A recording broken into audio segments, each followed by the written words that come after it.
horrifying case from Delhi that has shaken the national capital again. A 9-year-old girl was found dead, her body stuffed inside a suitcase in the Nehru Vihar area. The incident, suspected to involve sexual assault, has sparked widespread outrage and protests in the northeast of Delhi. The child had reportedly gone to visit a relative on Saturday night and did not return. A frantic search by the family ended in a nightmare. Her body was later found stuffed inside a suitcase in a flat nearby. The crime spot is under intense investigation. Crime and forensics teams are combing through the apartment and the area for clues, while CCTV footage from the neighborhood is being examined to track down those responsible. Preliminary medical observations point towards sexual assault, and the police say that they are investigating all angles. The incident has triggered protests in the area. Locals gathered in large numbers, angry and heartbroken. Shops were shut down in solidarity as residents demanded swift justice and accountability. This is the second such suitcase murder case in a matter of weeks, raising serious questions about child safety and policing in urban spaces. The earlier one being reported from outskirts of Bengaluru on the 21st of May. Delhi's former Chief Minister Arvind Kejriwal, he's already come out and said that the incident of rape and murder of a 9-year-old innocent girl in Delhi has shocked everyone. BJP has ruined the law and order situation in the state, in the UT of Delhi. Our daughters are not safe even in BJP's 4-engine government. Home Minister Amit Shah and his 4-engine government will have to answer. Not just that, several political reactions that are coming across as well. Listen in.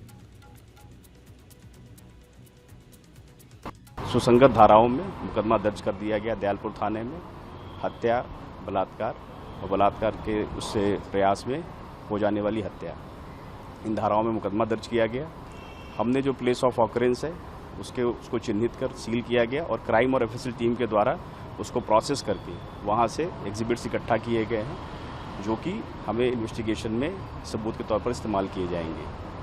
परिवार के और कुछ आई witnesses के statement के आधार पर अभियुक्त के बारे में क्लूज मिले हैं और उन क्लूज को यूज़ करते हुए मल्टीपल टीम्स, इवन जो डिस्ट्रिक्ट की ऑपरेशंस यूनिट की टीम को भी इस्तेमाल किया जा रहा है, उनको भी डिप्लॉय किया गया है ताकि अभियुक्त को जल्दी से जल्दी गिरफ्तार किया जा सके और जो केस की इन्वेस्टिगेशन है उसको कंक्लूड किया जा सके। मेरी बच्ची 1 घंटे से मिल नहीं रही थी, मैं उसे ढूंढ रहा था सारे में, मेरे घर वाले भी ढूंढ रहे थे।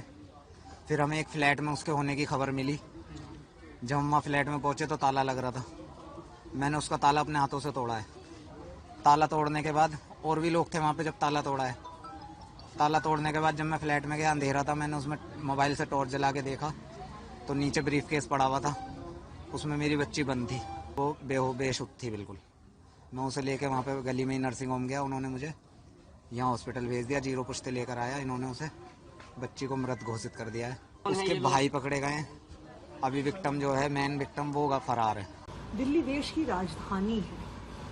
यहाँ पर एक 9 साल की बच्ची के साथ दुष्कर्म होता है, दुष्कर्म के बाद हत्या कर दी जाती है।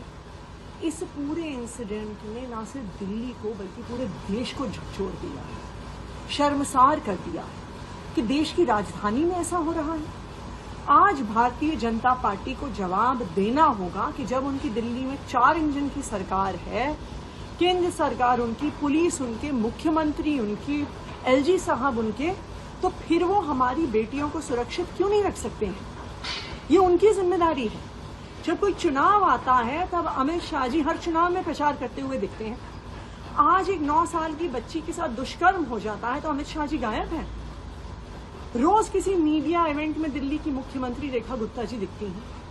आज एक 9 साल की हमारी बिटिया के साथ दुष्कर्म और उसकी हत्या हो जाती है तो रेखा गुप्ता जी गायब हैं। मैं भारतीय जनता पार्टी को ये कहना चाहूंगी कि अपनी जिम्मेदारी से वो भाग नहीं सकते हैं। हमारी बेटियों को सुरक्षा देना उनकी जिम्मेदारी है।